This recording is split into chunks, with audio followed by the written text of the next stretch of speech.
The next order of business, Senate resolution claiming April of 2026 to be Financial Literacy Month in the state of Rhode Island. Senate resolution proclaiming April of 2026 to be Financial Literacy Month in the state of Rhode Island. Whereas every Rhode Islander deserves the opportunity to achieve financial security and stability regardless of zip code or background. And whereas our financial system is increasingly complex and Rhode Islanders are making personal finance decisions that have long-lasting consequences.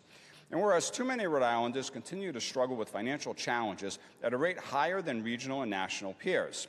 And whereas individuals with strong personal finance skills have the knowledge to make informed decisions regarding budgeting, maintaining strong credit, saving, investing, and protecting and insuring their assets. And whereas in 2021, Rhode Island joined many other states in passing legislation to guarantee that all public high school students have access to high-quality, standards-aligned personal finance education. And whereas government, private businesses, community-based organizations, and institutions of education must continue to work together to empower consumers to make informed decisions about their finances, appropriately plan for economic instability, and avoid deceptive and predatory practices.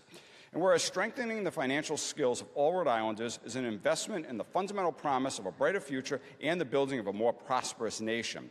And whereas April is National Financial Literacy Month, where Rhode Island highlights its commitment to teaching ourselves and our children about the basics of financial education. Now, therefore, be it resolved that this Senate of the state of Rhode Island hereby proclaims April of 2026 to be Financial Literacy Month in the state of Rhode Island. We, moreover, urge all Rhode Islanders to take advantage of various programs and activities that will increase their personal financial literacy during both the month of April and throughout the year. And be it further resolved that the Secretary of State be and he is hereby authorized and directed to transmit a duly certified copy of this resolution to the Rhode Island Jump Start Coalition. President Gallo. Thank you, Madam President. Colleagues, managing personal finances can be a complex and challenging. Making the right decisions with money isn't always clear and a simple process. And making the wrong choices can have significant, long-lasting consequences. Everyone deserves access to knowledge and the tools that both inform and enable sound money management. That's why I'm proud to sponsor this resolution to recognize Financial Literacy Month and to support ongoing efforts to empower Rhode Islanders and to help them achieve financial security and success. Madam President, I move passage. President Gallo moves passage of the resolution. All wanting to second, please press your green button.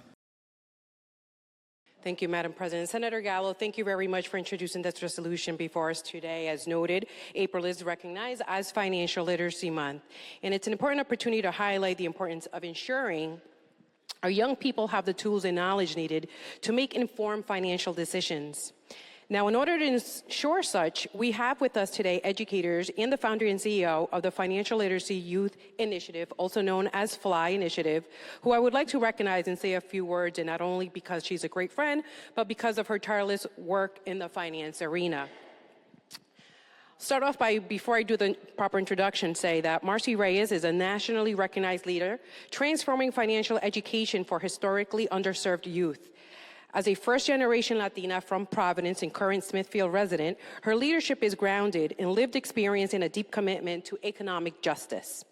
After earning her master's degree in finance and spending nearly 2 decades working across finance, healthcare, and education sectors, Marcy has also served as an adjunct professor at Providence College, taught at Rhode Island College, and currently serves as Commissioner of Post-Secondary Education. In 2017, she founded the FLY Initiative, which began with a single classroom of 30 students and 9 years later continues to expand its impact by empowering young people with the knowledge and tools to build financial stability and break cycles of generational poverty. Today, FLY partners with over 170 schools, some in Providence, Newport, Central Falls, Woonsocket, and many more cities, and community organizations across Rhode Island, Massachusetts, and New York to deliver culturally responsive financial literacy education. Brown University research has shown that FLY students achieve a 48% gain in financial literacy, exceeding national benchmarks. In partnership with the Rhode Island State Treasurer's Office, Marcy has launched a statewide financial literacy consortium. Her honors include the 2024 NEFI Financial Education Innovation Award and Executive of the Year at the 2025 Stevie Awards for Women. She's currently pursuing her Juris Doctor at Roger Williams Law School to advance financial equity through education, policy, and civil justice. All this to say, Marcy has always held an innate sense of being a change maker, along with her team who are here with her today, and that is Alexandra Castillo, Director of Programming, and also Dr. Rosie Kay, Education and Curriculum Manager. So I would like for Marcy, Alexandra, and Dr. Kay to please stand. And wanted to say just thank you for all the work that you're doing for a great state in Rhode Island, expanding to the state of New York, obviously, and through Massachusetts as well. And I also like to thank the General Treasurer as well for being with us this evening, because I knew you have worked in partnership with the FLY initiatives as well, and with Marcy in other different capacity. So thank you very much for all the work that you're doing. Continue to do this important work, which is much needed in our state, and welcome to the Rhode Island Senate Chamber. Thank you.